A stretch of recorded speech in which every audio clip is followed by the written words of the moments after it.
হক্কানি আলেম পাওয়া যাবে জালেমের জেলখানার ভেতরে। কিসের ভেতরে? আরো জোরে বলেন। তার মানে বোঝা গেল আজকে বাংলাদেশের জমিনে যে আলেমগুলো জেলের ভেতরে বন্দী আছে এরাই হলো 1 নম্বর হক্কানি ওলামা। আপনারা হক চেনেন না, বাতিল চেনেন না? আমরা তো তেল তেলা আবু জেলদের সঙ্গে আপোষ করে বেঁচে আছি, কথা বলে না কেন? আর যারা তেল তেলা না করে হকের পক্ষে আছে তারাই ভেতরে বন্দী হয়েছে। এই জন্য 3 জায়গায় হক্কানি আলেম পাওয়া যাবে। 1 নম্বর হলো অন্ধকার কবরের ভেতরে, 2 নম্বর হলো জালেমের জেলখানার ভেতরে, আর 3 নম্বরে তোমরা যদি হকপন্থী আলেম দেখতে চাও 3 নম্বরে হকপন্থী আলেম পাওয়া যাবে জিহাদের ময়দানে। হক্কানি আলেম শুধু মসজিদের মধ্যে জিকির করবে না, হক্কানি আলেম শুধু খানকা শরীফে ফিকির করবে না, হক্কানি আলেম যারা হবে তারা মসজিদে নামাজ পড়ার পাশাপাশি এই জমিনের ভেতরে জালেমের বিরুদ্ধে, জুলুমের বিরুদ্ধে তারা স্লোগান দেবে। এরকম আলেম কি আছে? কথা বলেন, আছে? 2-4 জন যারা আছে তারাই ভেতরে গেছে, কথা বলেন না কেন? এই জন্য আবু জেলেরা 3টা কাজ করবে। 1 নম্বর হলো লিউসবিতুকা, তাদেরকে জেলের মধ্যে বন্দী করবে। 2 নম্বর জেলের মধ্যে বন্দী করার পরে যদি তাদেরকে কোরআনের পথ থেকে ফিরে রাখা না যায়, ইসলামের পথ থেকে ফিরে রাখা না যায়, ইসলামী আন্দোলনের পথ থেকে ফিরে রাখা না যায়, 2 নম্বর কাজ হলো লিয়াকতুলুকা, তাদেরকে প্রয়োজনে তারা হত্যা করে বিদায় করে দেবে। এই বাংলাদেশে কোরআনের হক কথা বলার কারণে, ইসলামী আন্দোলন করার কারণে, এই জমিনের মধ্যে দিন প্রতিষ্ঠা করার কথা বলার কারণে কত আলেম ওলামাদের গলার মধ্যে ফাঁসির দড়ি ঝুলাইয়া বিদায় করা হয়। এই জন্য 1 নম্বর লিউসবিতুকা, জেলের মধ্যে বন্দী করবে। 2 নম্বর ইয়াকতুলুকা, তাদেরকে হত্যা করবে। আর 3 নম্বর কাজ হলো যে আলেমদের সমাজে জনপ্রিয়তা বেড়ে যাবে, যাদের মাহফিলে লক্ষ লক্ষ মানুষের সমাবেশ ঘটবে, হাজার হাজার যুবকেরা যে আলেমদেরকে আইডল মনে করবে, লিইয়ুখরিজুকা, ওই আলেমদেরকেই তারা দেশ থেকে বের করে দেবে। এই বাংলাদেশে মাত্র 5 বছরের ব্যবধানে কোটি কোটি মানুষের মধ্যে যিনি জনপ্রিয়তা অর্জন করেছিল আমার প্রিয় ভাই মিজানুর রহমান আল আজহারি। এ কথা বলে না কেন? ওই আজহারি ভাই জনপ্রিয়তা অর্জন করার কারণে ওই আজহারি দেশের মধ্যে থাকার জায়গা হলো না, এই জালেমের বাচ্চারা থাকতে দিল না, ওই আজহারিকে বাংলাদেশ থেকে মালয়েশিয়া যাইতে বাধ্য করা হলো। এই জন্য আবু জেলেরা 3টা কাজ করবে। 1 নম্বর লিউসবিতুকা, জেলে বন্দী করবে।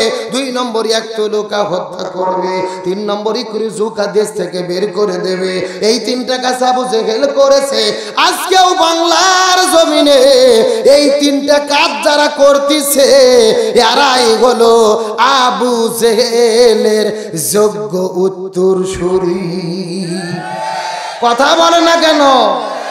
আবু জেলদেরকে চেনা যায়? এ কথা বলেন, চেনা যায়?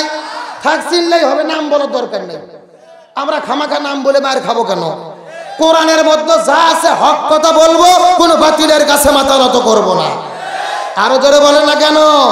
তবে তোমরা যতই ষড়যন্ত্র করো না কেন, এই বাংলাদেশে প্রমাণ হয়ে গেছে বাংলাদেশের যুবকেরা আর সিনেমার হলে যায় না, তারা মিজানুর রহমান আজহারির মাহফিলে ছুটে যায়।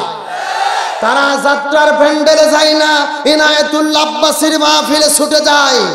সুতরাং এখান থেকে প্রমাণ হয় বাংলাদেশে যে গণজোয়ার সৃষ্টি হয়েছে, আগামীর দিন হবে মুসলমানদের দিন, আগামীর বাংলাদেশ হবে ইসলামপন্থীদের বাংলাদেশ, আগামীর বাংলাদেশ হবে কোরআনওয়ালাদের বাংলাদেশ, আগামীর বাংলাদেশ হবে আলেম ওলামাদের বাংলাদেশ। ওই দিনের জন্য কারা কারা প্রস্তুত আছেন? 2টি হাত আল্লাহকে তুলে দেখা।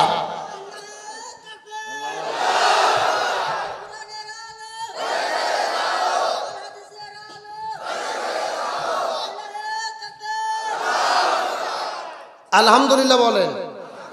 কষ্ট হচ্ছে আপনাদের? মন খারাপ করতেছেন? ওই যে দেখেন যুবকেরা ধারে থেকে ওয়াজ শুনতেছে, আলহামদুলিল্লাহ বলেন। এরা খালি চিন্তা করতেছে ব্রাজিলের খেলা শুরু হওয়ার আগ পর্যন্ত আসি। কথা কি ঠিক? কথা বলেন, খেলা হবে, এ খেলা হবে। আর্জেন্টিনা বলতেছে খেলা হবে, ব্রাজিল বলতেছে খেলা হবে। আজকে ব্রাজিলের খেলা, আর্জেন্টিনা গেছে ব্রাজিলের খেলা। আর্জেন্টিনা মনে মনে বলতেছে শুধু হারলে হয়। কথা বলেন না কেন? আর্জেন্টিনার এক ভক্ত তো আমাকে বলতেছে হুজুর একটু দোয়া করবেন তো। আমি বললাম কি দোয়া? বলতেছে হুজুর জিতার দরকার নাই, আপনি শুধু দোয়া করেন ব্রাজিল যাতে হারিয়ে যায়। আমি বললাম কেন? ব্রাজিল হারলে তোমাদের কি লাভ? বলে হুজুর কি লাভ আমরা বুঝতেছি, খালি দোয়া করিয়ে দেখেন।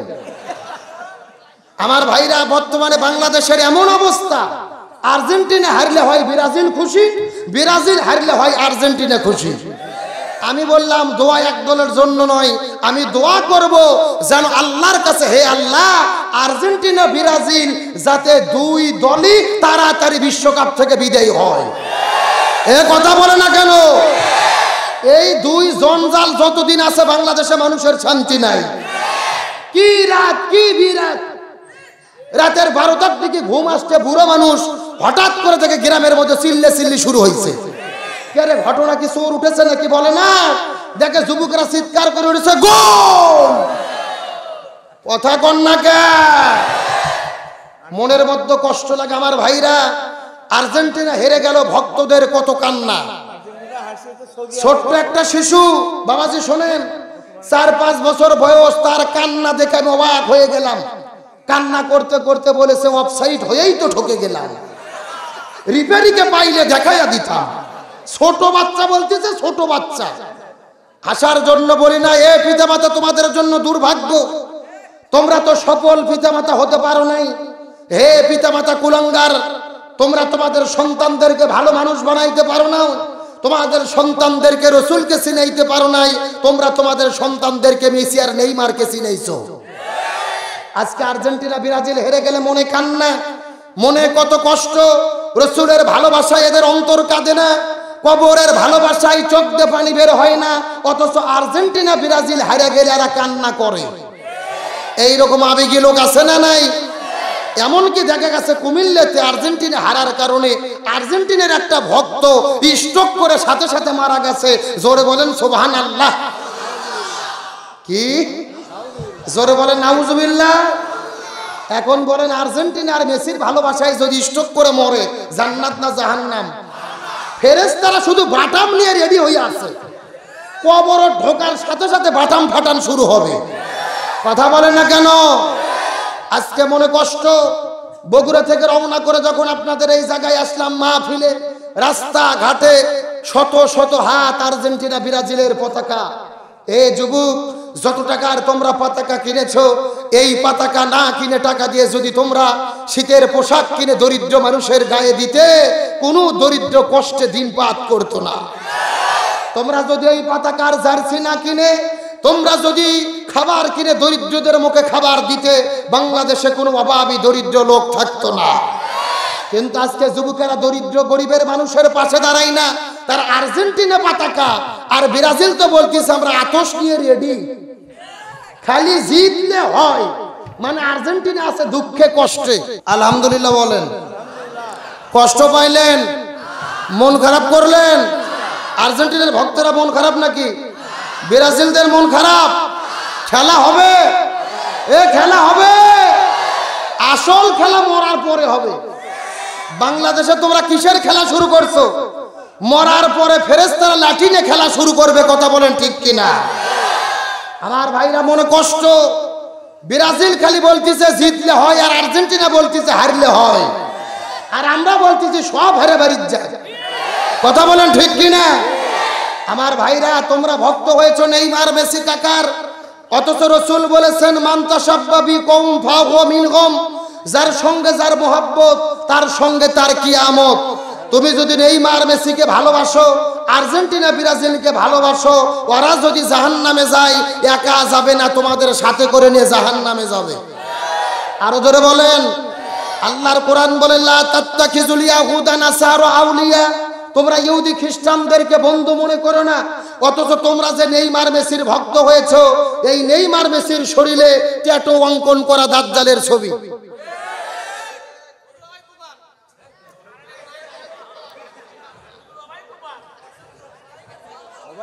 সবাই জিকির করেন লা ইলাহা,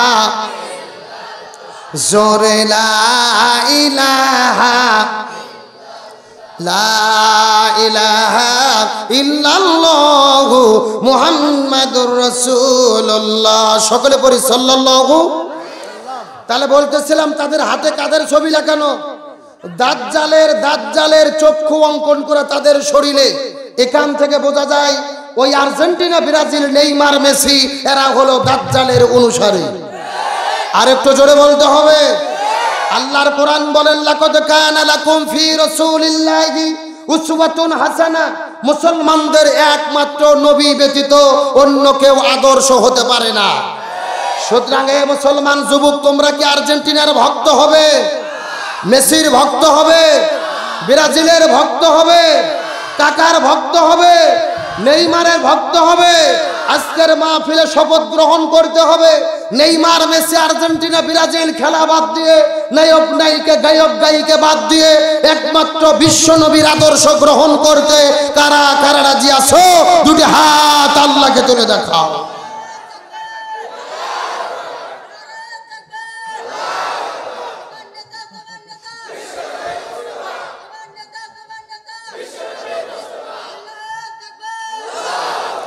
আলহামদুলিল্লাহ বলেন। কষ্ট পাইলেন, মন খারাপ করলেন, এটা বর্তমান প্রেক্ষাপটে আসল ওয়াজ। যুবকদের খাওয়া দাওয়া, নিন, ঘুম হারাম হয়ে গেছে। আর্জেন্টিনার এক ভক্ত বলতেছে, হুজুর আমি 3 দিন হলে না খাই আছি, ব্রাজিল কখন হারবে তখন খাবো। মানে ওর মনের মধ্যে শান্তি নাই। আজকের এই ওয়াজ শোনার পরে শুধু দেখেন কোন যুবক উঠে যায়, মনে করবেন ও আর্জেন্টিনার ভক্ত না হলে ব্রাজিলের। শুধু কে যায় লক্ষ্য করতে রাজি আছেন না নাই? কষ্ট হচ্ছে আপনাদের, মন খারাপ করতেছেন, আলোচনা কি চলবে? কথা বলেন চলবে? তাহলে চিৎকার করে বলেন দেখি, কোরআনের পক্ষে থাকলে বিপদ আছে না নাই? আর ওই বিপদের মধ্যে পড়লে কে হেফাজত করবে? আর একটু জোরে বলেন। আল্লাহ রাব্বুল আলামিন বলেন, ওয়া মাইয়াত তাকিল্লাহা ইয়াজআল লাহু মিন আমরিহি ইউসরা। সূরা তালাক 28 নম্বর পারার 7 নম্বর পৃষ্ঠার 12 নম্বর লাইনে 4 নম্বর আয়াতে কারিমা। তাফসীর ইবনে কাসির থেকে বলতেছি, আল্লাহ রাব্বুল আলামিন বলে, পৃথিবীর মানুষেরা মনোযোগ দিয়ে বোঝার চেষ্টা করো, ভালো করে জানার চেষ্টা করো। আল্লাহর ঈমান যাদের কলিজার মধ্যে থাকবে, আর এই মানুষগুলোর অন্তরে যদি আল্লাহর ভয় থাকে, এই মানুষগুলো যত বিপদের মধ্যে পড়ুক না কেন, আমি আল্লাহ রাব্বুল আলামিন তাদেরকে হেফাজত করব। ইমানদার ব্যক্তিদেরকে হেফাজত করবে কি? আরো জোরে, জোর হলো না, জোরসে বলো। আপনারা মুসলমান বোঝার চেষ্টা করবেন, আমি আপনাদেরকে বেশিক্ষণ কষ্ট দেব না, আর মাত্র কয়েকটা মিনিটে কথা বলে বিদায় নিয়ে চলে যাওয়ার চেষ্টা করব। আল্লাহ ইমানদার মুসলমানদেরকে কেমনে হেফাজত করে বোঝার চেষ্টা করেন। আমি আপনাদেরকে জিজ্ঞাসা করি, বলেন তো দেখি, এই কোরআনের ভেতরে কতজন নবীর নাম আছে? আরো জোরে বলেন, চিৎকার করে বলেন তো দেখি, কোরআনের মধ্যে কতটা সূরা আছে? আরো জোরে বলেন। এই 114টা সূরার মধ্যে লোকমান নামে একটা সূরা আছে না নাই? এখন বলেন তো দেখি, লোকমান কি নবী ছিল, রাসূল ছিল? লোকমান কি ছিল? লোকমান ছিল হাকিম, আবদান সলেহান, একটা নেককার বান্দা। কথাটা সুন্দর করে বোঝার চেষ্টা করবেন। এই পৃথিবীতে আল্লাহ তাআলা 1 নয় 2 নয় 1,24,000 নবী রাসূল প্রেরণ করেছে। ওই 1,24,000 নবী রাসূলের ভেতরে আল্লাহ যাচাই এবং বাছাই করে আল্লাহ মাত্র 25 জন নবীর নাম কোরআনের মধ্যে বলল, অথচ আর কারো নাম বলে নাই। কিন্তু লোকমান নবীও নয়, রাসূলও নয়। ওই লোকমানের নাম আল্লাহ কেন কোরআনের মধ্যে বলল? শুধুমাত্র লোকমানের নাম বলে নাই, ওই লোকমানের নামে আল্লাহ পরিপূর্ণ সূরা একটা অবতীর্ণ করে দিয়েছে। এখান থেকে কি বোঝা গেল? লোকমানের গুরুত্ব আছে না নাই? এ পাবনার মুসলমান বোঝার চেষ্টা করেন। 12টা বেজে গেছে, আর বেশিক্ষণ কষ্ট দেব না, মাত্র 20 থেকে 25 মিনিট আপনাদেরকে একটা মেসেজ দিয়ে বিদায় নিয়ে চলে যাব। আল্লাহ ইমানদার মুসলমানদেরকে কেমনে রক্ষা করে। এই লোকমান হাকিমের একটা ছেলে ছিল যার নাম হলো আব্দুল্লাহ। একদিন তার বাবার কাছে ডাকতে বলে, বাবা আমি বড় বিপদে পড়েছি, টাকা পয়সা নাই, ঘর সংসার চালাইতে পারি না, আপনি কিছু টাকা দেন, যেই টাকাতে ব্যবসা করব অথবা বাজার করে সংসার চালাবো, অথবা এমন কিছু বুদ্ধি দেন যেই বুদ্ধি দিয়ে আমার পরিবারটা চালাইতে পারবো। এমন সময় বাবা বলে, ছেলে রে, তোকে তো দেওয়ার মতো আমার কাছে কোনো টাকা নাই, তবে তোর কাছে একটা পরামর্শ হলো, এই বাড়ি থেকে বের হওয়ার পরে বিশাল রাস্তা যাওয়ার পরে সমুদ্রের পার্শ্ববর্তী একটা বাড়ি আছে, ওই বাড়ির মালিকের কাছ থেকে আমি 100টা স্বর্ণ মুদ্রা পাই। জোরে বলেন কতটা? আরো জোরে। জোর হলো না। আমি ওই বাড়ির মালিকের কাছ থেকে 100টা স্বর্ণ মুদ্রা পাই। ওই 100টা স্বর্ণ মুদ্রা যদি তুমি আনতে পারো তবে কিন্তু তোমার বিপদ দূর হয়ে যাবে। তবে তোকে বলি রে ছেলে, ওই 100টা স্বর্ণ মুদ্রা নেওয়ার জন্য তুমি যদি বাড়ি থেকে রওনা করে দাও, ওই বাড়ি যাইতে যাইতে এই বিশাল পথের ভেতরে তোমার জন্য বড় বড় 3টে বিপদ আছে। জোরে বলেন বিপদ কয়টা? আরো জোরে। ছেলে ডাকতে বলে, বাবা আমি যেহেতু বিপদে পড়েছি, টাকা পয়সার দরকার, দয়া করে বলেন তো বাবা কি 3টা বিপদ হবে? এমন সময় বাবা ডাকতে বলে, ছেলে রে তুই মনোযোগ দিয়ে শুনে নে রে বাবা, বাড়ি থেকে বের হওয়ার পরে যখন তুই রওনা করবি এই বিশাল পথের ভেতরে একটা মরুভূমি দেখতে পারবি। ওই মরুভূমিটা পার হওয়ার পরে হঠাৎ করে একটা ভয়ঙ্কর জঙ্গলের মধ্যে চলে যাবে। ওই জঙ্গলের মধ্যে যাওয়ার পরে লক্ষ্য করে দেখতে পারবে কোনো মানুষ বসবাস করে না, শুধু ভয়ঙ্কর পশু পাখি দেখা যায়। ওই জঙ্গলের মধ্যে তুই হঠাৎ করে ঢোকার পরে হাতের বাম পাশে একটা মিষ্টি পানির ঝর্ণা দেখতে পারবি। ওই ঝর্ণা থেকে চাইলেই তুই পানি খাইতে পারবে, কোনো বিপদ হবে না। তবে তোর জন্য বিপদ হলো, ওই ঝর্ণার পাশে একটা বট গাছ আছে। জোরে বলেন কিসের গাছ? আরো জোরে। ওই বট গাছের নিকটে গেলে কিন্তু তোদের জন্য বড় বিপদ হবে। তোর জন্য বিপদ হলো 3টে, বড় বড় ভয়ঙ্কর ভয়ঙ্কর 3টে বিপদ আছে। প্রথম নম্বর বিপদ হলো বট গাছ। ওই বট গাছের নিকটে খবরদার যাবি না, ওই বট গাছের নিকটে খবরদার বসবি না। প্রথম নম্বর বিপদ হলো বট গাছ। 2 নম্বর জঙ্গলটা পার হওয়ার পরে আবার যখন তুই মরুভূমির মধ্য দিয়ে রওনা করবি, ওই মরুভূমিটা রওনা করে পার হয়ে যাওয়ার পরে হঠাৎ করে একটা গ্রামের মধ্যে তুই চলে যাবি রে বাবা। ওই গ্রামে যাওয়ার পরে আমার পরিচয়টা দেওয়ার পরে ওই গ্রামের মানুষেরা তোকে চিনতে পারবে, জানতে পারবে, বুঝতে পারবে। তোকে তাদের গ্রামের বাড়ির মধ্যে থাকতে দেবে, খাইতে দেবে, জায়গা দেবে। তুই তাদের বাড়িতে থাকবি, খাবি, কোনো সমস্যা নাই। তবে তোর জন্য বিপদ হলো, ওই গ্রামের ভেতরে একটা সুন্দরী মেয়ে আছে। জোরে বলেন কি মেয়ে? আরো জোরে বলেন। ওই সুন্দরী মেয়ের কথা শুনলে আমার দেশের যুবকেরা পাগল হয় কি হয় না? আরো জোরে বলেন। এ যুবকেরা ধৈর্য সহকারে বসার চেষ্টা করো, তোমাদের জন্য স্পেশাল কিছু আলোচনা রয়েছে। বাবা ডাকতে বলে, ছেলে রে ওই গ্রামের মধ্যে একটা বিশ্ব সুন্দরী মেয়ে আছে। ওই মেয়েটা বড় ভয়ঙ্কর মেয়ে। ওই মেয়ের কাছে যাবি না, ওই মেয়ের কাছে বসবি না, ওই মেয়ের সাথে তুই কোনো কথা বলবি না। এমনকি ওই গ্রামের মানুষেরা যদি ওই মেয়েটির সঙ্গে বিয়ে দিতে চায়, তারপরে ওই মেয়েটিকে বিয়ে করতে রাজি হবি না রে বাবা। ওই মেয়েটিকে বিয়ে করলে কিন্তু তোর জন্য বিপদ হবে। তোর জন্য বিপদ হলো 3টা। 1 নম্বর বিপদ হলো বট গাছ, 2 নম্বর বিপদ হলো সুন্দরী মেয়ে।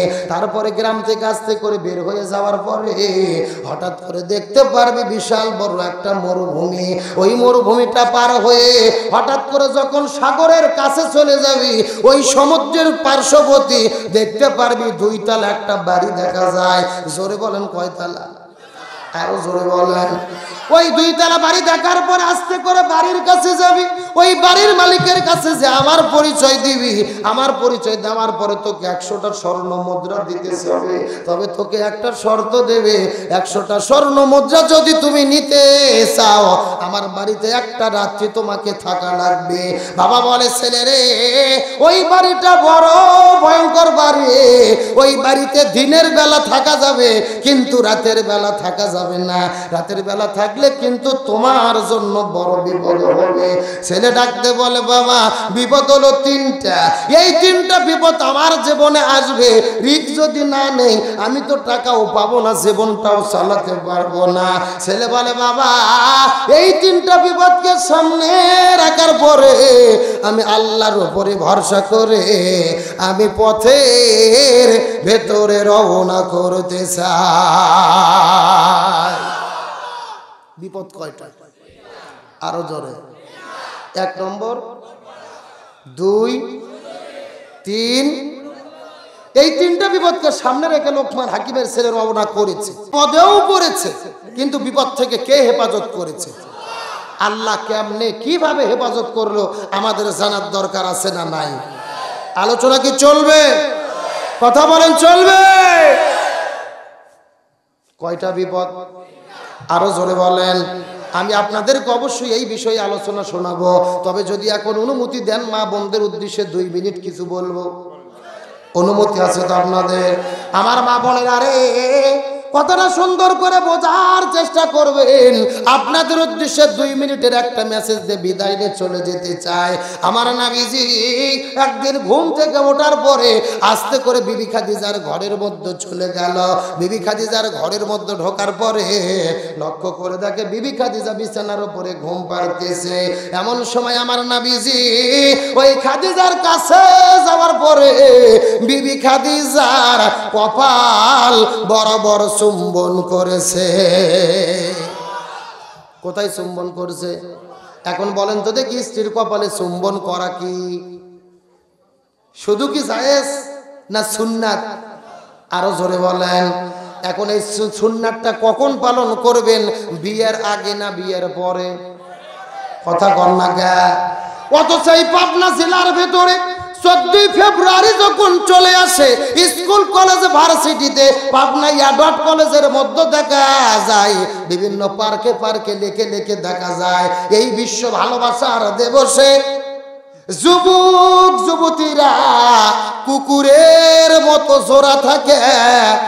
যারা চুমোচুমি করে এরা বিয়ের আগে করে না বিয়ের পরে। এ কথা কন না কে? এখন বলেন তো দেখি, বিয়ের আগে কি প্রেম ভালোবাসা জায়েজ আছে? যুবকেরা খুব খুশি, কেবল ওয়াজ শুরু হচ্ছে নাকি? আমার ভাইরা কথাগুলো বোঝার চেষ্টা করবেন। তাহলে চিৎকার করে বলেন তো দেখি, স্ত্রীর কপালে চুম্বন করা কি? আর একটু জোরে বলেন, কথাটা সুন্দর করে বোঝার চেষ্টা করবেন। আমার নবীজি বিবি খাদিজার কপালে চুম্বন করার সাথে সাথে বিবি খাদিজার ঘুম ভেঙে গেল। রাসূল ডাকতে বলে, খাদিজা রে, তোমার জন্য আল্লাহর পক্ষ থেকে 2টা সুসংবাদ আছে। চিৎকার করে বলেন তো দেখি কয়টা? তোমার জন্য আল্লাহর পক্ষ থেকে 2টা সুসংবাদ আছে। তার মধ্যে প্রথম নম্বর সুসংবাদ হলো, আল্লাহর প্রতি ঈমান আনার পরে তুমি তোমার জীবনের সবগুলো সম্পদ বিলিয়ে দিয়েছো, ইসলামের জন্য সবগুলো সম্পদ তুমি বিতরণ করেছো। আল্লাহ তোমার উপরে এত বেশি রাজি খুশি হয়ে গেছে, স্বয়ং আসমান থেকে আল্লাহ রাব্বুল আলামিন খাদিজা তোমাকে সালাম জানায়া দিয়েছে। এই পৃথিবীতে একজন মহিলাকে আল্লাহ সালাম দিয়েছে, তার নাম কি? আরো জোরে বলেন। বিবি খাদিজা তোমাকে সালাম জানাইয়া দিয়েছে। এই কথা শোনার পরে খাদিজা অঝর নয়নে কান্না শুরু করলো। রাসূল বলে, খাদিজা রে, এই কথা শোনার পরে তুমি কেন কান্না করতেছো? কান্নার কারণ জানতে চাই। এমন সময় খাদিজা ডাকতে বলে, ইয়া রাসূলুল্লাহ, আল্লাহ তাআলা আমাকে সালাম জানাইয়া দিয়েছে, আমি তো সালামের জবাব দিতে পারি না। আল্লাহর সালামের জবাবটা কেমনে দেওয়া লাগবে তাও জানি না। ইয়া রাসূলুল্লাহ, আপনার কাছে বলে দিলাম, আপনি নবী, আমার আমার পক্ষ থেকে আল্লাহকে সালামের জবাবটা দিয়ে দেয়। রাসূল আমার সালামের জবাব দিয়ে দিল। এমন সময় খাদিজাকে ডাকতে বলে, খাদিজা রে, তোমার জন্য 2 নাম্বার সুসংবাদ হলো আল্লাহ জানায়া দিয়েছে, তুমি খাদিজা হবে জান্নাতের মেহমান। কিসের মেহমান? আরো জোরে বলেন। এই কথা শোনার পরে খাদিজা মুচকি মুচকি হাসা শুরু করলো। রাসূল ডাকতে বলে, খাদিজা তুমি কেন মুচকি মুচকি হাসতেছো বলো তো দেখি। খাদিজা বলে, ইয়া রাসূলুল্লাহ, আমি হব জান্নাতি। আল্লাহ এই দুনিয়ায় বেঁচে থাকতে ঘোষণা করে দিয়েছে, এর চাইতে বড় তো পাওয়ার আর কিছু না ইয়া রাসূলুল্লাহ, এই জন্য আমি হাসতেছি। রাসূল বলে, খাদিজা বলো তো দেখি, তুমি তো জান্নাতে যাবে, কিন্তু জান্নাতের ভেতরে নারীদের সর্দারনি কে হবে, নারীদের লিডার কে হবে, তুমি বলো দেখি, বলতে পারো নাকি? খাদিজা বলে, ইয়া রাসূলুল্লাহ, আল্লাহ যেহেতু আমাকে সালাম দিয়েছে, জান্নাতি বলেছে, আমার উপরে সন্তুষ্ট হয়ে গেছে, আমি খাদিজা জান্নাতি নারীদের সর্দারনি হব। রাসূল বলে, খাদিজা রে, তুমি বড় ভুল ভেবেছো, তুমি জান্নাতি নারীদের সর্দারনি হবে না। জান্নাতি নারীদের সর্দারনি হবে তোমার পেটের ভেতর থেকে যিনি জন্ম নিয়েছে, যার নাম হলো ফাতেমা। তুমি জান্নাতি নারীদের সর্দারনি হবে না, তোমার পেটের মধ্য থেকে জন্ম নিয়েছে ফাতেমা, সে কি হবে? আপনারা তো ঠিকই সুবহানাল্লাহ বললেন, খাদিজা কি সুবহানাল্লাহ বলছে নাকি? কথা বলেন না কেন? তার কারণ মহিলাদের মধ্যে হিংসা আছে না নাই? আরো জোরে বলেন। বেটার বউ চাই না শাশুড়ি আমার ওপরে থাকুক, আবার শাশুড়িও চাই না বেটার বউ আমার ওপরে উঠুক। এ জোরে কথা কোন? এই বাংলাদেশের মধ্যে মহিলাদের মধ্যে হিংসা আছে না নাই? হিংসা আছে দেখেই তো একজন থাকে ক্ষমতায় আর একজন থাকে জেলখানায়। কথা কর না কে? আবার মাঝে মধ্যে বলে, শুধু আমি দেখে তোমাকে বাসায় থাকার সুযোগ দিয়েছি, বেশি বাড়াবাড়ি করলে কিন্তু ভেতরে ঢুকে দেব। এ কথা কর। আমার কথা কি বোঝা যায়? বোঝা যায়। পরিবেশ যা চলতেছে ডাইরেক্ট কিন্তু বলা যাবে না, কিন্তু হক কথাকে বলা বাদ দেওয়া যাবে নাকি? আল্লাহ বলছে, উদউ ইলা সাবিলি রাব্বিকা বিল হিকমা, তোমরা যদি সরাসরি বলতে না পারো তাহলে একটু অ্যাঙ্গেল করো। জোরে বলেন, কি করো? সুতরাং আজকের আলোচনা কিছু হবে প্যান্ডেলে আর কিছু মায়ের হবে অ্যাঙ্গেলে। যা আছে কপালে হবে কাল সকালে, রাজি আছেন? চলবে চলবে। কি যে এক বিপদ রে ভাই, এমনিতেই আর্জেন্টিনা ব্রাজিলের ভক্তরা পাগল, তার মধ্যে আবার টেলিভিশন খুললেই একটা ডায়লগ, খেলা হবে, মোকাবেলা হবে, ভোটচোরের বিরুদ্ধে খেলা হবে। কথা কর না কে? আমরাও তো বলতে চাই খেলা অবশ্যই হবে।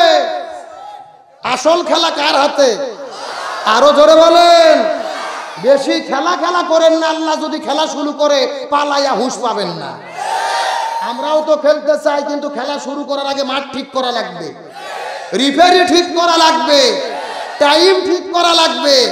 খেলার টাইম হলো সকাল 8টা থেকে বিকেল 4টা। ওরা আগের দিন রাতের বেলা ঘরের দরজা জানলা লেগে দিয়ে এসার থেকে শুরু করে ফজর পর্যন্ত খেলতেছে। বোঝা যায় খেলা তো আগেই শেষ। মাঠ ফাঁকা থাকতে খেলা শেষ। আমরা ফাঁকা মাঠে খেলতে চাই না। জোরে বলে না কেন? প্রয়োজনে আর্জেন্টিনার মতো হারবো, খেলে হারবো, ব্রাজিলের মতো জিতবো, খেলে জিতবো। কষ্ট হয়, মন খারাপ করেন, তবে এইবার আসল খেলা কিন্তু আলেমদের হাতে। জোরে বলেন, কার হাতে? আলেমরা বলছে আমরা তোমাদের সাথে নাই, দল আলাদা। ইরশাদ চাচার জাতীয় পার্টি ওরাও আলাদা। এখন সবার টিম আলাদা আলাদা, খেলাও হবে আলাদা আলাদা। কথা বলে না কেন? আর এইবার খেলায় তারাই জয়লাভ করবে আলেমেরা যাদের দলে যাবে। কথা বলেন। আর আলেমেরা তাদের দলে যাবে যারা আলেমদেরকে জেল থেকে মুক্ত করে দেবে। কথা বলে না কেন? আমরা রাজনীতি চাই না, ক্ষমতার চেয়ার চাই না। এই বাংলার জমিনে আলেমদেরকে মুক্ত দেখতে চায়। ওই আলেমরা জেল থেকে মুক্ত হোক, আপনারা চান কি চান না? কারা কারা চান দুটি হাত আল্লাহকে তুলে দেখান।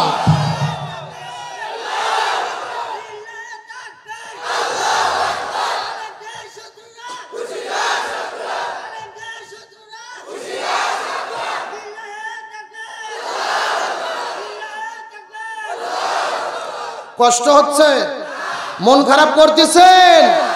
অত খেলা খেলা নয়, আসল খেলা তো আল্লাহ খেলবেন হাসরের ময়দানে। সুতরাং এমন অহংকারী দাম্ভিকপূর্ণ কথা বলা যাবে? আর বাংলাদেশের কিছু কিছু ছুটকে নিতে আছে রে ভাই, এরা ক্ষমতা পাওয়ার পরে মনে করে মুই কি হুনুরি, আসিলাম ধান হলেম খই আরো দেন কতই হই। এরকম নেতা আছে না নাই? ছুটকে নেতা ক্ষমতা পাইয়া 12 তলা বাসা করছে। কয় তলা? আগে কিন্তু 12 তলা ছিঁড়ি দিয়ে ওঠা লাগতো, এখন কিসে ওঠে? লিফটে। এই নেতা 12 তলা লিফটে ওঠার পরে ল্যাপের মধ্যে কম্বলের মধ্যে ঢুকে শোতার পরে বলতেছে আমাকে এখান থেকে নামাই কি? এই কথা বলে ল্যাপের মধ্যে শুইছে। কিন্তু গত 3-4 বছর আগে, ফজরের 3-4 বছর আগে, ফজর নামাজের আগে একটা ভূমিকম্পর ঝাঁকি হয়েছিল, আপনাদের কি মনে আছে? এমন একটা ঝাঁকি হয়েছে, ঘুমের থেকে লাফ দিয়ে উঠে ঝাড়িয়ে দৌড়, এক দৌড়ে নিচে নামে দেখতেছে পরনত লঙ্গি নাই। জোরে বলেন কি নাই? মানে লঙ্গি ওই কম্বলের মধ্যে পেঁয়াজ লাগে আসার মনেই নাই। এখন বলেন তো পরনত লঙ্গি না থাকলে তাকে কি বলে? ন্যাংটা। ন্যাংটা তার মানে বোঝা গেল যে আল্লাহ তাআলা 12 তলাতে উঠাইতে পারে, আবার ওই আল্লাহ চাইলে ন্যাংটা করে নামাতে পারে। সুতরাং ক্ষমতা পায় মনে করেন না 21 সাল থাকবো, 41 সাল থাকবো, মরার আগ পর্যন্ত থাকবো, এমন কুপুরি কথা বলবেন না। আল্লাহ যদি চায় আপনাদেরকে ন্যাংটা করে নামাবে, 2 সেকেন্ডের সময় লাগবে না। তার কারণ ক্ষমতা দেওয়ার মালিককে, নামানের মালিককে। আল্লাহ বলেন তুইজ্জু মান তাশা ওয়া তুযিল্লু, আমি যাকে খুশি সম্মান দান করি, যাকে খুশি অপমানিত করি। সাবধান হন, শ্রীলঙ্কার দিকে তাকান, দেখছেন না জনগণের মার খাইয়া পাছার কাপড় খুলে থুয়ে দৌড় মারছে। কথা বলেন।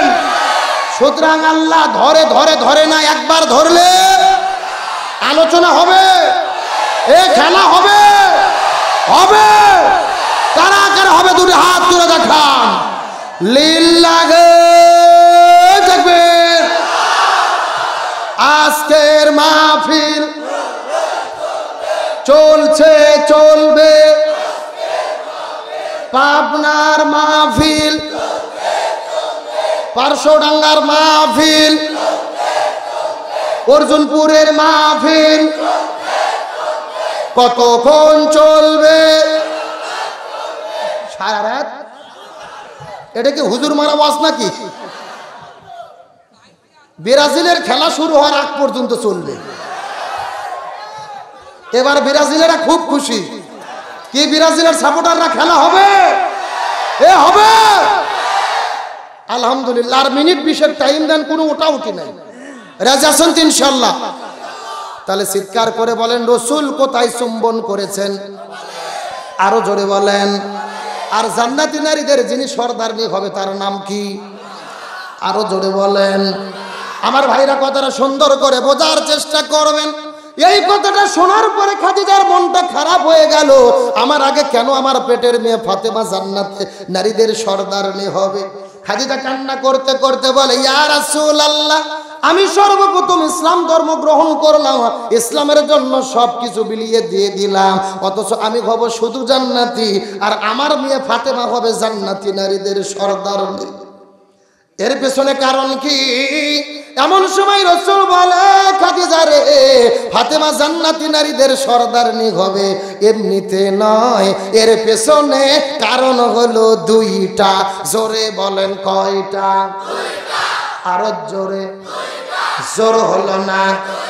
কোন 2টা কারণে ফাতেমা জান্নাতি নারীদের সর্দারনি হবে জানার দরকার আছে না নাই?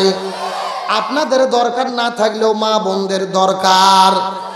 আমি অবশ্যই বলবো, তবে এখন আমি আপনাদেরকে নিয়ে চলে যেতে চাই। বলেন তো দেখি, ইমানদার মুসলমানদেরকে কে হেফাজত করবে? আর লোকমান হাকিমের ছেলের বিপদ কয়টা? আরো জোরে বলেন। ছেলে ডাকতে বলে বাবা আমার জন্য তো 3টা বিপদ আছে, এই বিপদগুলো সামনে রেখে আমি রওনা করতে চাই, বাবা আপনি কি কোনো পরামর্শ দেবেন নাকি?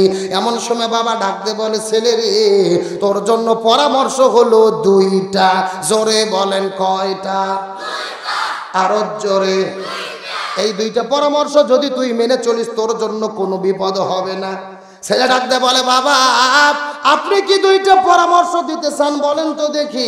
এমন সময় বাবা ডাকতে বলে, এ ছেলে রে তোর জন্য 1 নম্বর পরামর্শ হলো, এই বাড়ি থেকে বের হওয়ার পরে এই 3টা বিপদকে সামনে রেখে যদি তুমি রওনা করো, রওনা করার পরে যখনই তুমি বিপদের মধ্যে পড়বা, ওই বিপদে পড়ার সাথে সাথে তুমি আল্লাহকে সন্তুষ্টির জন্য 2 রাকাত নামাজ আদায় করে নেবা।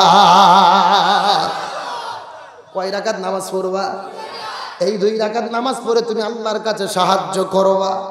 এ বাংলার মুসলমান বোঝার চেষ্টা করো, সুন্দর করে শোনার চেষ্টা করো, বোঝার চেষ্টা করো।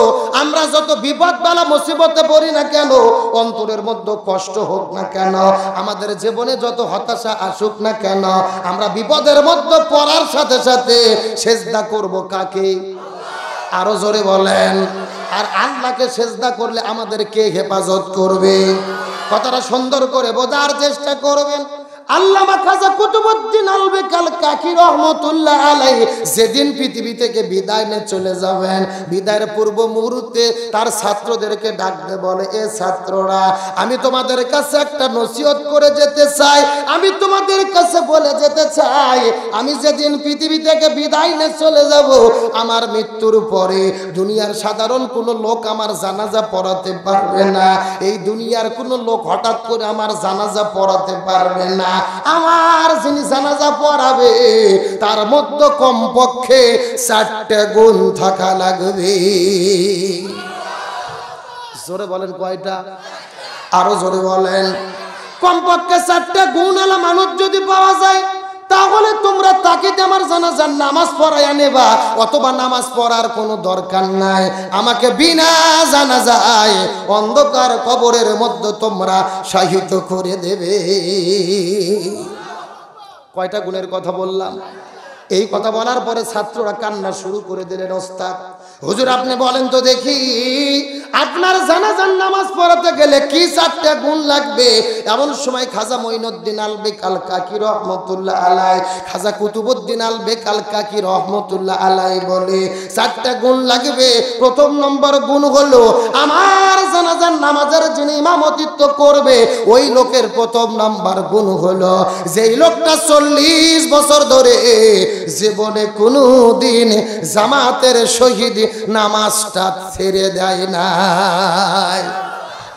অর্থাৎ যেই লোকটার 40 বছর ধরে জামাতের নামাজটা কাজা হয় নাই, তাকবীরে উলার সঙ্গে নামাজ পড়েছে 40 বছর ধরে, এমন লোক যদি পাওয়া যায় সে আমার জানাজার নামাজের ইমামতিত্ব করবে। 1 নম্বর গুণ হলো 40 বছর জামাতে নামাজ আদায় করা লাগবে।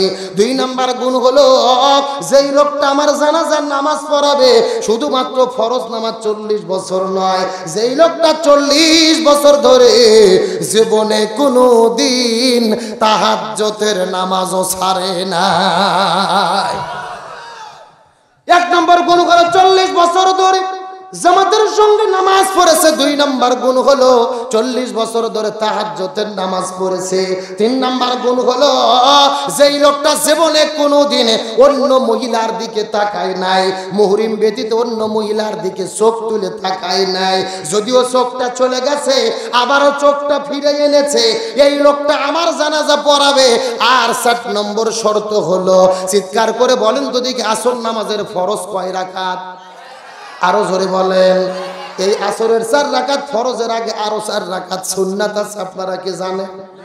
কথা বলেন জানেন?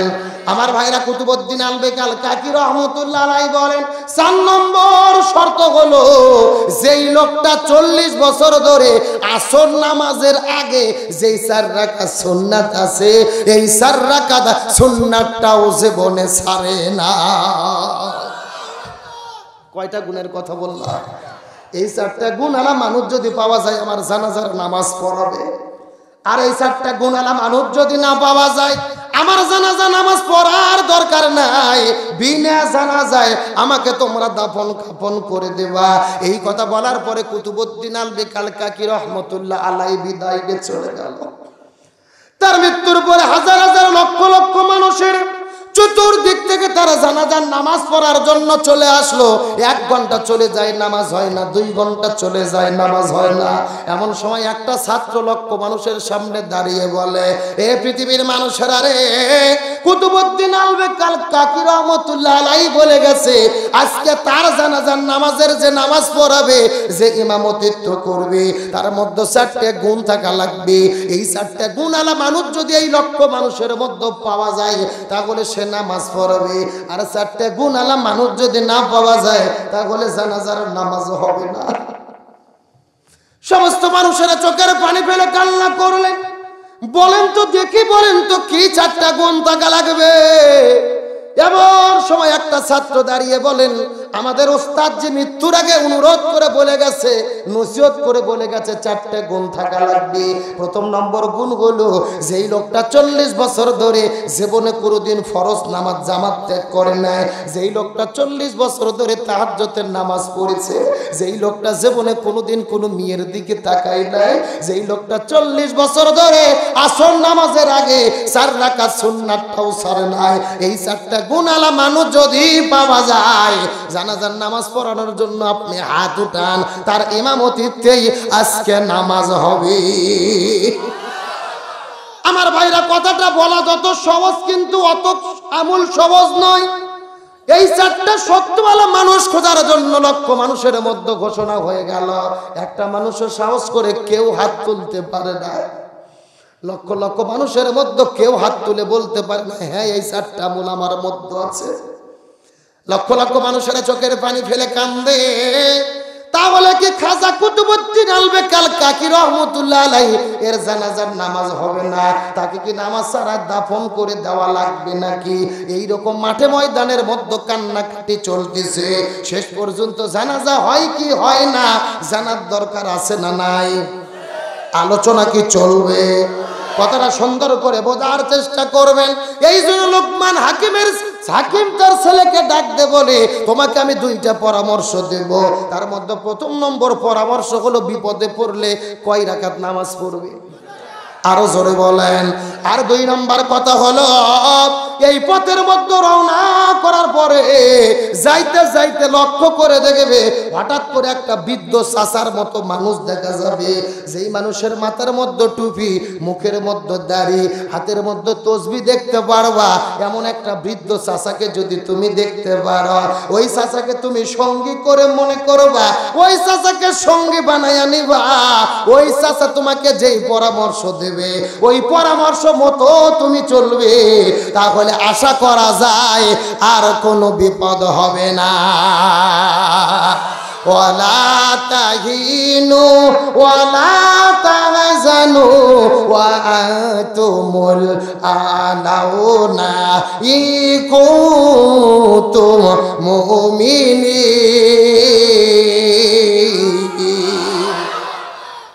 কষ্ট হচ্ছে নাকি আপনাদের? বিপদ কয়টা? 3টা। আর পরামর্শ দিয়েছে তার বাবা কয়টা? আরো জোরে বলেন। আলোচনা কি চলবে? এখন চিৎকার করে বলেন তো দেখি, ফাতেমা জান্নাতি নারীদের সর্দার মেয়ে হবে কয়টা কারণে? ভুলে গেছেন নাকি? 2টা। খাদিজা বলে, ইয়া রাসূলুল্লাহ, ফাতেমা কোন 2টা কারণে জান্নাতি নারীদের সর্দারনি হবে বলেন তো? রাসূল বলে, খাদিজা তাহলে তুমি ভালোভাবে জেনে নাও, ফাতেমা কেন জান্নাতি নারীদের সর্দারনি হবে। এই 2টা কারণ জানার আগে আমি তোমাকে 2টা প্রশ্ন করতে চাই। এই 2টা প্রশ্নের উত্তর দিলেই তোমার উত্তরটা পেয়ে যাবে। সুবহানাল্লাহ বলেন।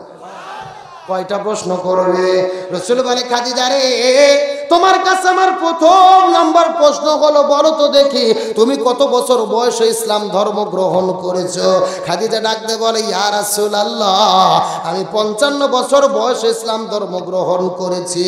আপনার বয়স যখন 40 বছর, আপনার ওপরে আল্লাহ সর্বপ্রথম কোরআনের ওহী অবতীর্ণ করলো, আপনি আমার কাছে যে দ্বীনের দাওয়াত দিলেন, আমি সর্বপ্রথম ঈমান গ্রহণ করলাম। তখন আপনার বয়স হলো 40 বছর, আমার বয়স 50 55 বছর, আমি 55 বছর বয়সে ইসলাম ধর্ম গ্রহণ করেছি। রাসূল বলে খাদিজা রে তাহলে এখন বলো তো এই 55 বছর বয়সের আগে তুমি কি ছিলে? সুবহানাল্লাহ কোন 55 বছর বয়সে তো ঈমান গ্রহণ করলে, তার আগে তুমি কি ছিলে? খাদিজা চোখের পানি ফেলে কান্না করে বলে ইয়া রাসূলুল্লাহ, আমি তো তার আগ পর্যন্ত বেঈমান ছিলাম, আমার মধ্যে তো কোনো ঈমান ছিল না, তখন তো ইসলাম আসেই নাই, আপনিও দাওয়াত দেন নাই, আমি গ্রহণ করি নাই। রাসূল বলে খাদিজা তাহলে বলো তো তোমার মেয়ে ফাতেমা কত বছর বেঈমান ছিল? তুমি তো 55 বছর পর্যন্ত বেঈমান ছিলা, কিন্তু তোমার পেটের মেয়ে ফাতেমা কত বছর বেঈমান ছিল বলো তো দেখি।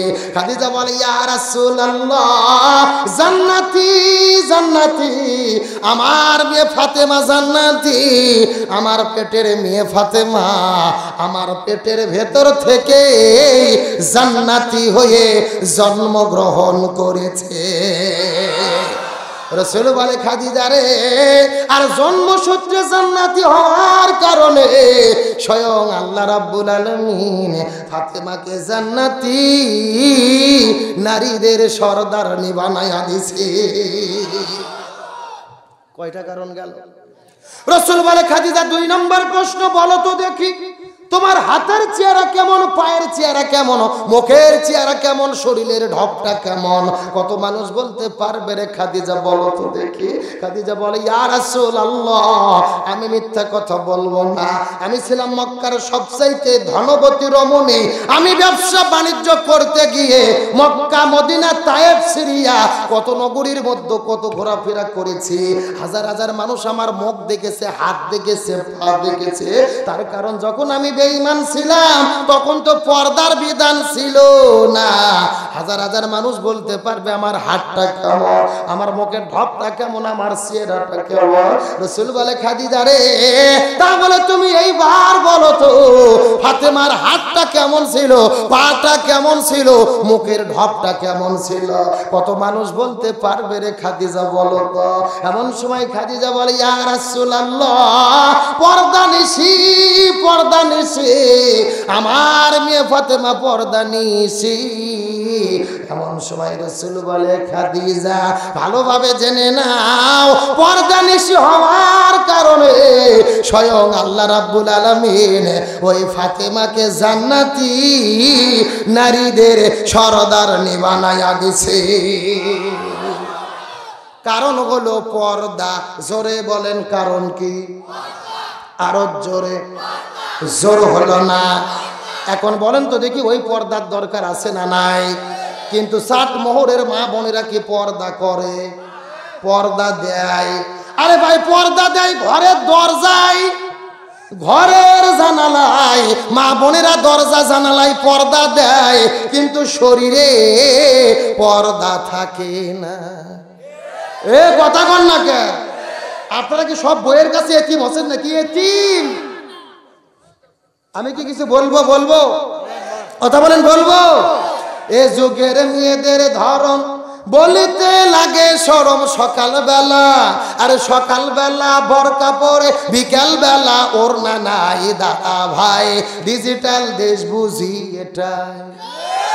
কথা কন না কে?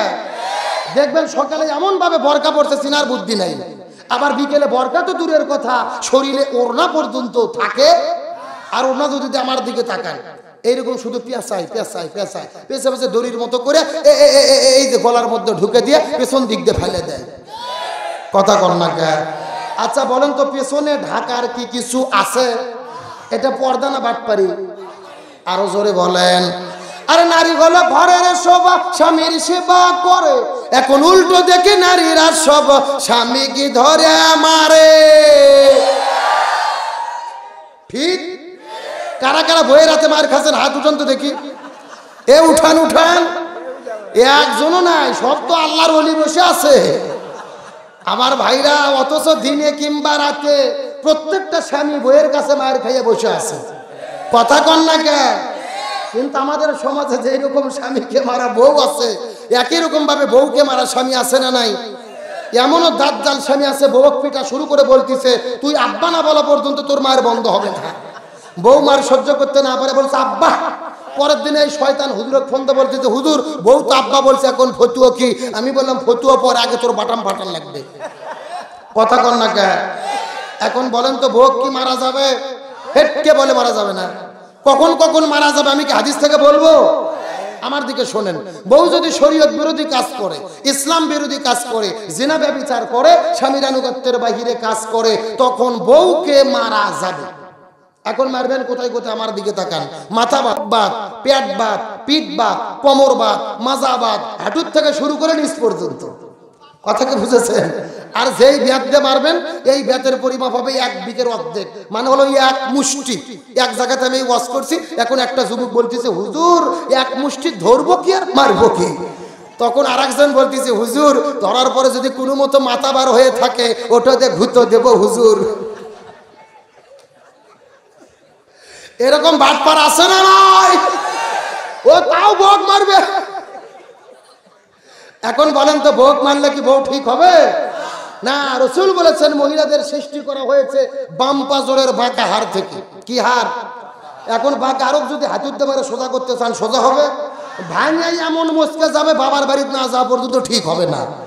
এই জন্য বউকে মেরে নয়, বউয়ের যত প্রশংসা করবেন ততই লাভ। জোরে বলেন সুবহানাল্লাহ। আমি আপনাদেরকে একটা আমল দিচ্ছি, আমার দিকে তাকান। আগামীকালকে দুপুরবেলা বউ প্লেটত ভাত দেওয়ার পরে তরকারি দেওয়ার আগে, আমার দিকে তাকান, প্লেটত ভাত দেওয়ার পরে তরকারি দেওয়ার আগে আস্তে করে বউয়ের পিঠে হাত দেবেন, দিয়ে বলবেন বিবি রে তোর হাতের রান্না এতই স্বাদ, আমি পুরো বাংলাদেশ ঘুরছি এইরকম স্বাদের রান্না পাইনি। এই কথা বলে দেখেন, বউয়ের প্লেটত যদি বড় মাছের চাকা থাকে নিজে না খাই আপনাকে দেবে, যদি বড় ডিম থাকে নিজে না খাই আপনাকে দেবে, বলবে খান আব্দুর রহিমের বাপ আপনি খান। কথা কন না কে? এই জন্য বউ মারে নয়, বইয়ের ভালোবাসাতে আপন করা লাগবে। কথা বলেন ঠিক কিনা? বউ আপনার কাছে কিচ্ছু চাই না, শুধু চাই আপনার তাকে ভালোবাসা দেন আর তার একটু প্রশংসা করেন, তাহলেই তারা সোজা হয়ে চলবে। কথা বলেন ঠিক কিনা? কষ্ট হচ্ছে কি আপনাদের? তাহলে সবচাইতে বড় আমলের নাম হলো পর্দা। জোরে বলেন নাম কি? আরো জোরে। জোর হলো না। এই জন্য মা বোনদেরকে বলি, ও মা বোনেরা আপনার পর্দার বিধান মেনে চলবেন আর ফাতেমার সঙ্গে জান্নাতে চলে যাবেন। এখন চিৎকার করে বলেন তো দিক আপনাদের কি কোনো কষ্ট হচ্ছে? চলবে না? কিছুক্ষণ চলবে। 12:30 যে পার হয়ে গেছে। চলবে চলবে। কারা কারা চলবে না হাত তোলেন। এই বলে হুজুকে বাঙালি যাই বলে আইরে তারই সাথে বাই যাই রে, বোঝা শোনা নাই রে। সত্য সত্য কি চলবে? কথা বলেন চলবে? আমার ভাইরা, তবে একটা কথা আপনাদের উদ্দেশ্যে বলতে চাই, কোরআনের হক কথা বললে বিপদ আছে না নাই? তবে আমাদের দেশে এমনও পরিবেশ চলতেছে, চোর ডাকাতের সম্মান আছে কিন্তু আলেমদের সম্মান নাই। গাইবান্ধার চোর সিদ্দিক চুরি করে ভাইরাল হলো, চুরি করে। জোরে বলেন কি করে? চুরি করার পরে কি বলেছে? আমার ভুল হইয়াছে, আমাকে ক্ষমা করেন। এক ডায়লগ দিয়ে হলো ভাইরাল। এখন সেই চোর সিদ্দিক হচ্ছে বিভিন্ন অনুষ্ঠানের প্রধান অতিথি। জোরে বলেন সুবহানাল্লাহ। কি জোরে বলেন নাউজুবিল্লাহ। এমনকি ব্যারিস্টার সুমন পর্যন্ত শত শত পুলিশ গিয়ে স্কুলের ছাত্র গিয়ে তার চতুর্পাশে গাঁট অপনার দিয়ে নিরাপত্তা দিচ্ছে।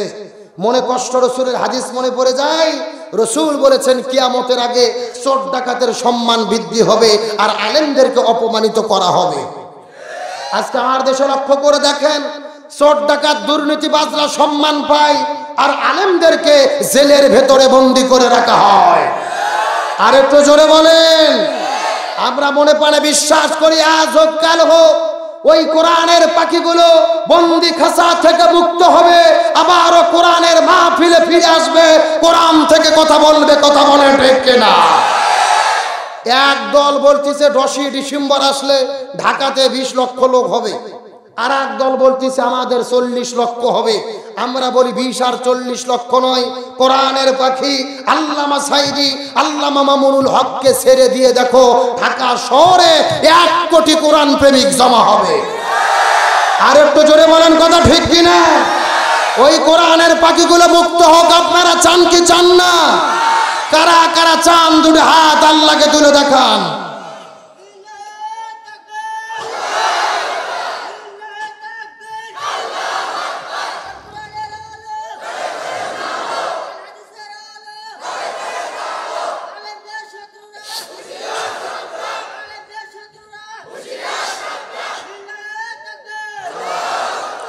আলহামদুলিল্লাহ বলেন। আপনাদের কষ্ট হচ্ছে? আর মিনিট 10 টাইম কি দেওয়া যাবে? কিন্তু এই যারা ব্রাজিলের ভক্তরা দেওয়া শুরু করছে নাকি? এই ছেলেপেলে কোনো টেনশন নাই। আর 15 মিনিট ইনশাআল্লাহ যে উঠবে তার হাত ধরে বসে দেবেন। রাজি আছেন তো ইনশাআল্লাহ? তাহলে চিৎকার করে বলেন তো দেখি, ইমানদার মুসলমানদেরকে কে হেফাজত করবে? আরো জোরে। জোর হলো না। এ পাবনার মুসলমান বোঝার চেষ্টা করবেন। এতক্ষণ পর্যন্ত হাসাহাসি করে মজা করে অনেক কথা আপনাদেরকে শোনাইয়া দিয়ে গেছি। আমি সর্বশেষ একটা মেসেজ দিয়ে বিদায় নিয়ে চলে যাব। চিৎকার করে বলেন তো দেখি, হযরত ইব্রাহিম আলাইহিস সালামকে অগ্নিকুণ্ডের মধ্যে যখন ফেলে দেওয়া হলো, ওই আগুনটাকে রাস্তা বানায়, ওই আগুনটাকে জান্নাতের বাগান বানাইয়া দিল কি? আরো জোরে বলেন। হযরত মূসা আলাইহিস সালামকে ওই ফিরাউন যখন হামলা করেছে, হামলা পাওয়ার পরে লোহিত সাগরের মধ্যে যাওয়ার পরে ওই লোহিত সাগরের মধ্যে রাস্তা বানাইয়া দেশে কে? আল্লাহর পয়গম্বর হযরত ইউসুফ আলাইহিস সালামকে জেলের মধ্যে বন্দী করা হলো। ওই জেলখানার ভেতরে থেকে 10 বছর পরে মুক্ত করেছেন তিনি কে? আরো জোরে। জোর হলো না। ওই আল্লাহ আজকেও বাংলাদেশে আছে না নাই? ওই আল্লাহর ক্ষমতা আছে না নাই? কথাগুলো সুন্দর করে বোঝার চেষ্টা করবেন। আমি সর্বশেষ একটা মেসেজ দিয়ে বিদায় নিয়ে চলে যাব। এই আল্লাহর পয়গম্বর হযরত ইউসুফ আলাইহিস সালামকে একটা ঘরের মধ্যে বন্দী করার পরে জুলেখা ঘরের দরজা লাগাই দেওয়ার পরে ইউসুফ নবীকে ধর্ষণ করতে চেয়েছিল, যার নাম হলো জুলেখা। জোরে বলেন নাম কি? আরো জোরে। জোর হলো না।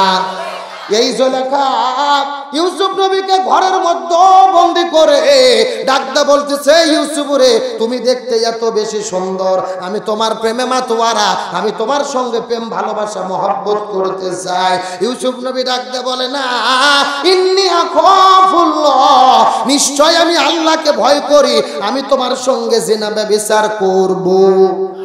ইউসুফ আলাইহিস সালাম কান্না করতে করতে আল্লাহর কাছে দুহাত তুলে বলে, আল্লাহ, জুলেখা আমার সঙ্গে ধর্ষণ করতে চাই, আমি এখন কি করব?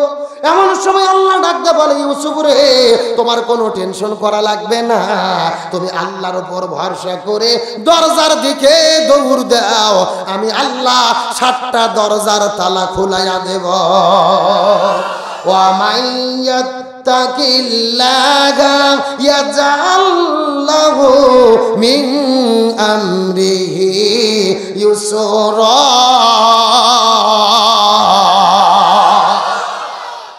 ইমানদারদেরকে কে হেফাজত করে? এই কথা শোনার পরে হযরত ইউসুফ আলাইহিস সালাম আল্লাহর উপরে ভরসা করে যখন দরজার দিকে দৌড় মারছে, খ্যাটাখ্যাট 7টা দরজার তালা খুলে গেছে। আল্লাহু আকবার কোন। তালা খুলে যাওয়ার পরে ইউসুফ নবী দৌড়াই সামনে সামনে, জুলেখা দৌড়াই পেছনে পেছনে। জুলেখা ইউসুফ নবীকে ধরতে না পেরে পিছন দিক থেকে জামা ধরে মারছে টানা। ইউসুফ নবীর পেছনে জামা গেছে ছিঁড়ে। জোরে বলেন, জামার কোথায় ছিঁড়া? আরো জোরে। জোর হলো না। ইউসুফ নবীর জামা ছিঁড়ে যাওয়ার পরে তারপরে ইউসুফ নবী থামে নাই। ইউসুফ নবী দৌড়াই সামনে আর জুলেখা দৌড়াই পেছনে পেছনে। দুইজনে দৌড়াইতে দৌড়াইতে ওই সময়ের প্রধানমন্ত্রী ছিল, যার নাম হলো আজিজ মিসরি। কি নাম বললাম? ওই আজিজ মিসরের কাছে যখন ইউসুফ আলাইহিস সালাম চলে গেল, ইউসুফ ডাকতে বলে, আজিজ মিসর ডাকতে বলে, ইউসুফ রে, তুমি কেন দৌড়াইতেছো জানতে চাই, আর তোমার পেছনে কেন জুলেখা দৌড়াইতেছে তাও জানতে চাই। এমন সময় জুলেখা আস্তে করে কান্না করতে করতে ওই তার স্বামী আজিজ মিসরের কাছে যাওয়ার পরে ডাকতে বলে, ওগো প্রাণের স্বামী, এই ইউসুফ আমাকে ঘরের মধ্যে বন্দী করে ধর্ষণ করতে চেয়েছিল।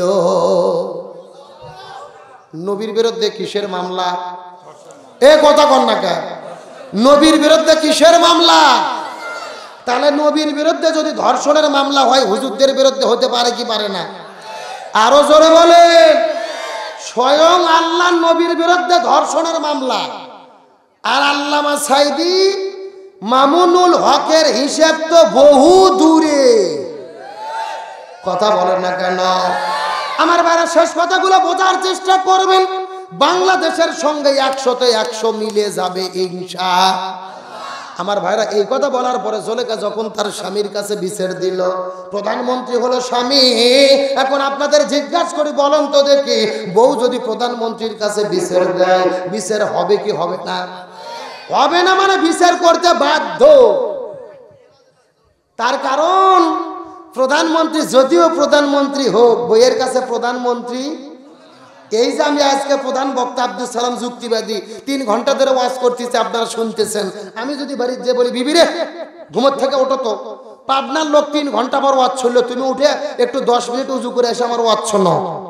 বউ ওয়াজ শুনবে, বলবে ভাতটা বাদ দেন ল্যাপের মধ্যে ঢোকেন। কথা কোন ঠিক কিনা? আমি যদিও প্রধান বক্তা হই, বইয়ের কাছে বক্তা। আর আজিজ মেসর তো আগে থেকেই এতিম, 50 বছর ধরে বিয়ে করছে, বাচ্চা হয়নি, দুর্বল দুর্বল। আমার ভাইরা হাসার জন্য বলে নাই, বোঝার চেষ্টা করবেন। সরাসরি কোরআনের বক্তব্য আপনাদের মধ্যে রিলে করে আমি আপনাদের মধ্যে শোনাচ্ছি। এই আলোচনাটা সরাসরি সূরা ইউসুফের মধ্যে আপনারা পাবেন। কথাটা সুন্দর করে বোঝার চেষ্টা করবেন। এই জুলেখা যখন বিচার দেশে প্রধানমন্ত্রী স্বামীর কাছে, তার স্বামী বিচার করার জন্য একটা ট্রাইব্যুনাল গঠন করছে। যেই ট্রাইব্যুনালের বিচারক হলো 4 জন। জোরে বলেন কতজন? আরো জোরে। এই 4 জন বিচারক বিচার করার জন্য যখন ট্রাইব্যুনালে দাঁড়িয়ে গেছে, এমন সময় ইউসুফ নবীর চোখের মধ্যে বড় কান্না শুরু হয়ে গেছে। আল্লাহকে কান্না করতে করতে বলে, আল্লাহ, এই রাজপ্রাসাদের মধ্যে হাজার হাজার মানুষ দেখা যায়, কিন্তু আমার পক্ষে তো আজকে কেউ নাই। সবাই তো জুলেখার পক্ষ অবলম্বন করেছে, আমার পক্ষে তো আজকে কেউ নাই রে আল্লাহ, এখন আমি করব কি? আল্লাহ ডাকতে বলে, ইউসুফরে তোমার কোনো টেনশন নাই, আল্লাহর উপরে ভরসা করো। আর তুমি তাদেরকে বলে দাও, ওই যে ছোট্ট একটা বাচ্চা দেখা যাচ্ছে 3 মাস বয়স হবে, ওই বাচ্চাটা মায়ের বুকের মধ্যে থেকে দুগ্ধ পান করতেছে। তুমি বিচারকদেরকে বলে দাও, ওই ছোট্ট বাচ্চাটা তোমার পক্ষে আজকে সাক্ষ্য হয়ে যাবে। ওয়ালা তাহিনু ওয়ালা তাহজানু ওয়া আনতুমুল আ'লাউনা ইন কুনতুম মুমিনিন।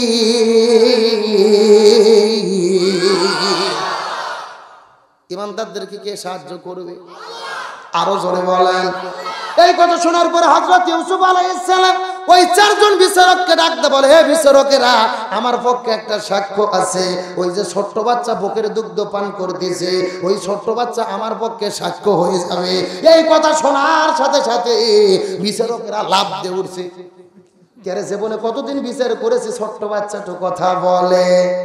আমি ভাইরা সরাসরি সূরা ইউসুফের তাফসীর আপনাদেরকে শোনাচ্ছি। এই কথা বলার পর 4 জন বিচারকের আস্তে করে যখন ইউসুফ নবীর কাছে চলে গেল, ইউসুফ নবীর কাছ থেকে যখন ছোট্ট বাচ্চার কাছে চলে গেল, ওই ছোট্ট বাচ্চা ডাকতে বলেন, এ বিচারকেরা, সুবহানাল্লাহ কোন? সরাসরি ছোট্ট বাচ্চা ডাকতে বলে, এ বিচারকেরা, তোমরা যদি বিচার করতে চাও এমনিতেই বিচার করা যাবে না, বিচার করার আগে তদন্ত করে দেখা লাগবে। সুবহানাল্লাহ কোন? বিচার করার আগে কি করে দেখা লাগবে? এখন বলেন তো, আমাদের দেশে কি তদন্ত হয়? আরো জোরে বলেন, হয়? যদি সঠিক তদন্ত হইতো, কোন আলেম ওলামা জেলের ভেতরে বন্দী থাকতো না।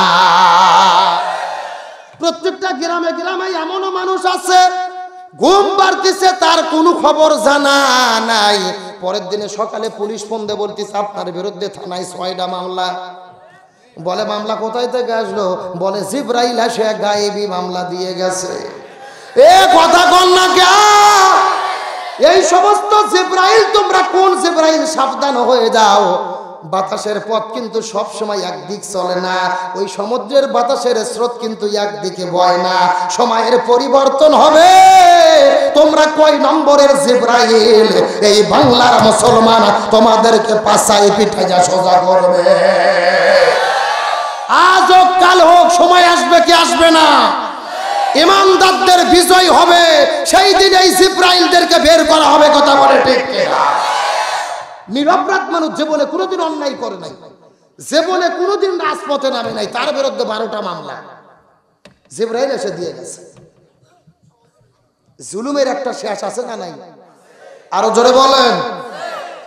বান্দার চেষ্টার যেখানে শেষ হয়, আল্লাহর সাহায্য সেখানে শুরু হয়। আমরা সেই অপেক্ষায় আছি ইনশাআল্লাহ। শেষ কথাগুলো সুন্দর করে বোঝার চেষ্টা করবেন। এই 4 জন বিচারক ডাক দে বলে, ছোট্ট বাচ্চা 4 জন বিচারককে ডাক দে বলে, তোমরা ভালোভাবে জেনে নাও, যদি তদন্ত করো, তদন্ত করবা কেমনে আমাদের থেকে শুনে নাও। সুবহানাল্লাহ। কোন এই সন্তান ডাকতে বলে, এ বিচারকেরা তদন্ত কেমনে করবা তাও বলে দিচ্ছি, বোঝার চেষ্টা করো। ইউসুফ নবী যদি জুলেখাকে সামনের দিক থেকে ধরে, তাহলে জুলেখা সামনের দিক থেকে কাপড় ধরে টান মারবে। ইউসুফ নবীর যদি সামনে কাপড় ছেঁড়া থাকে, তাহলে ইউসুফ নবী দোষী। আর ইউসুফ যদি দৌড় মারে, জুলেখা পেছন দিক থেকে কাপড় ধরে টান মারবে। পেছনে কাপড় ছেঁড়া থাকলে জুলেখা দোষী, আর সামনে কাপড় ছেঁড়া থাকলে কে দোষী? আমার কথা কি বোঝা যায়? সামনে কাপড় ছেঁড়া থাকলে ইউসুফ নবী দোষী, পেছনে কাপড় ছেঁড়া থাকলে কে দোষী? এই কথা বলার পরে ওই 4 জন বিচারক তদন্ত করে দেখেছে ইউসুফ নবীর কোথায় ছেঁড়া। আরো জোরে, জোর হলো না। আর পেছনে যদি জামা ছেঁড়া থাকে দোষ কার? আরো জোরে, জোর হলো না। এই 4 জন বিচারক তদন্ত করে দেখেছে ইউসুফ নবীর কোনো দোষ নাই, সব দোষ হলো জুলেখার। কিন্তু তারা চিন্তা করেছে জুলেখার বিরুদ্ধে রায় দেওয়া যাবে না, জুলেখার বিরুদ্ধে রায় দেওয়া যাবে না, জুলেখার বিরুদ্ধে রায় দেওয়া যাবে না। তার কারণ হলো জুলেখা হলো প্রধানমন্ত্রীর বউ। এ কথা কোন? জুলেখা হলো প্রধানমন্ত্রীর বউ, আর প্রধানমন্ত্রীর বইয়ের বিরুদ্ধে রায় দিলে চাকুরি থাকবে। এ শূন্যস্থান পূরণ করেন, চাকুরি থাকবে। ওই দিন কিন্তু 4 জন বিচারক তদন্ত করে দেখেছেন ইউসুফ নবীর কোনো দোষ নাই, সব দোষ হলো জুলেখার। কিন্তু চাকরিটা বাঁচানোর জন্য নিরপরাধ ইউসুফ নবীকে জেলের মধ্যে ঢুকাইছে। আজকেও বাংলাদেশে আলেমদেরকে গ্রেফতার করার পরে তারা তদন্ত করেছে, ভালো করে দেখেছে আলেমদের কোনো দোষ নাই, আলেমদের কোনো অপরাধ নাই, শুধু চাকরি টিকানোর জন্য আর ভারতের দাদা বাবুদেরকে খুশি রাখার জন্য আমার দেশের আলেমদেরকে আজীবন কারাদণ্ড দেওয়া হয়েছে। একেবারে খাপে খাপ, মুমতাজের বাপ খাপে খাপ। আর কি কোনো অপরাধ আছে নাকি? আরো জোরে বলেন। আরে ভাই, আলেমদের কোনো অপরাধ নাই, তার প্রমাণ হলো সাবেক প্রধান বিচারপতি এসকে সিনহা, যার আমলে বিচার করতে গিয়ে কোরআনের পাখিদের আজীবন কারাদণ্ড দেওয়া হলো। ওই এসকে সিনহার বাটি কিন্তু আউট হয়ে গেছে, এখন কানাডা পালিয়ে গেছে। ওই এসকে সিনহার বিরুদ্ধেও 11 বছরের রায় হয়ে গেছে। সরকার বলেছে এসকে সিনহা বিচার করতে যে দুর্নীতি করেছে। আমরা বলতে চাই এসকে সিনহা যদি সত্যি সত্যি দুর্নীতি করে থাকে, তাহলে কোরআনের পাখির বিরুদ্ধেও তো সে দুর্নীতি করেছে। কথা বলো না কেন? কোরআনের পাখির পক্ষে সাক্ষ্য দিতে চেয়েছিল সুখরঞ্জন বালি, আদালতের প্রাঙ্গণ থেকে তাকে হারিয়ে আউট করে নিয়ে যাওয়া হলো। আমার ভাইরা রে, ওই কোরআনের পাখিকে তারা হত্যা করার ষড়যন্ত্র করেছে, কিন্তু আল্লাহর সাহায্য আছে। আজকেও কোরআনের পাখি জেলের ভেতরে বেঁচে আছে, আর যারাই তার বিরুদ্ধে লেগেছে আল্লাহ তাদের 12টা বাজাইছে। এখান থেকে বোঝা গেল আল্লাহর বিচার আছে না নাই? আরো জোরে বলেন। আমার ভাইরা কথাগুলো সুন্দর করে বোঝার চেষ্টা করেন। তোমরা কোরআনের পাখিদেরকে যতই রাজাকার বলো না কেন, যতই ধর্ষক বলো না কেন, আমার মনে হয় ওই কোরআনের পাখিটাকে 1 ঘন্টার জন্য যদি বাংলাদেশের কোনো জায়গায় ছেড়ে দেওয়া হয়, এত লোক হবে যে লোকদের জায়গা দেওয়ার মতো জায়গা পাওয়া যাবে না। গত 1 সপ্তাহ আগে ওই কোরআনের পাখির 2টা ছেলে আল্লামা শামীম সাইদি, মাসুদ সাইদি ভাইয়েরা দেখা করার জন্য যখন কারাগারের ভেতরে গিয়েছে, হুজুরকে দেখা করার পরে হুজুর ডাকতে বলেছে, এত অসুস্থ, 84 বছর বয়স হয়ে গেছে, ডায়াবেটিসটা অনিয়ন্ত্রিত, আমার বাইরে দাঁড়ালে বসতে পারে না, বসলে দাঁড়াতে পারে না, দাঁড়িয়ে থাকতে নামাজ পড়তে পারে না, বসে বসে নামাজ পড়ে। এই প্রচন্ড শীতের মধ্যে কত কষ্টের মধ্যে দিন যায়, আমরা 2-3টা ল্যাপ কম্বল উড়ি দিয়ে তারপরেও শীতটা পার করতে পারি না। অথচ কোরআনের পাখি আল্লামা সাইদি, মুফতি আমির হামজা, আল্লামা মামুনুল হক ওই বন্দি জেলখানার ভেতরে এই প্রচন্ড শীতের ভেতরে তাদের দেওয়া হয়েছে মাত্র 200 টাকা দামের 2টা কম্বল। আমার ভাইরা কথা করে সুন্দর করে বোঝার চেষ্টা করবেন। হুজুর দেশের সমস্ত মানুষদেরকে সালাম দিয়ে বলেছেন, আমার জীবনের 2টা আশা আছে। জোরে বলেন কয়টা? তাদের ছেলের মাধ্যমে গোটা পৃথিবীর মানুষদেরকে বলে দিয়েছে, আমার জীবনে 2টা আশা আছে।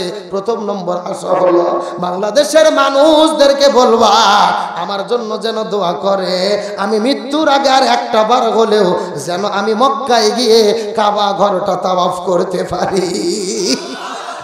আর 2 নম্বর আশা হলো বাংলাদেশের সমস্ত মানুষদেরকে বলবা সবাই যেন আমার জন্য দোয়া করে, আমার জীবনের শেষ চাওয়া আমি মৃত্যুর আগে আর 1টা বার জেল থেকে মুক্ত হয়ে আমি কোরআনের ময়দানে গিয়ে কোরআন থেকে কথা বলতে চাই। ওই কোরআনের পাখিগুলো বন্দি খাঁচা থেকে মুক্ত হয়ে আমাদের মধ্যে আবারও কোরআন থেকে কথা বলুক। আপনারা চান কি চান? কারা কারা চান? 2 হাত আল্লাহকে তুলে দেখা। কোরআনের পাখিটির জন্য হৃদয় গুম রেখে দে শুধু যায়, কোরআনের পাখিটির জন্য হৃদয় গুম রেখে দে শুধু যায়, জালিমের অশানলে বন্দি খাঁচায় কোরআনের পাখিটির জন্য হৃদয় গুম রেখে দে শুধু যায়। ডাকতো পাখিটি কোরআনের পথে, বলতো কথা ইমানের সাথে। কথা বলে না কেন? ডাকতো পাখিটি কোরআনের পথে, বলতো কথা ইমানের সাথে, শিরক বিদাতে করতে বিদায় গুম রেখে দে শুধু যায়, কোরআনের পাখিটির জন্য হৃদয় গুম রেখে দে শুধু যায়। অপরাধ কিছু নয় কোরআনের কথা কয়, যে কথাই জালিমের মসনদকে পেয়ে যায়। অপরাধ কিছু নয় কোরআনের কথা কয়, যে কথাই জালিমের মসনদকে পেয়ে যায়। পাখিটি বিহনে ব্যতীত হৃদয় গুম রেখে দে শুধু যায়। সবাই জালি কোরআনের পাখিটির জন্য হৃদয় গুম রেখে দে শুধু যায়।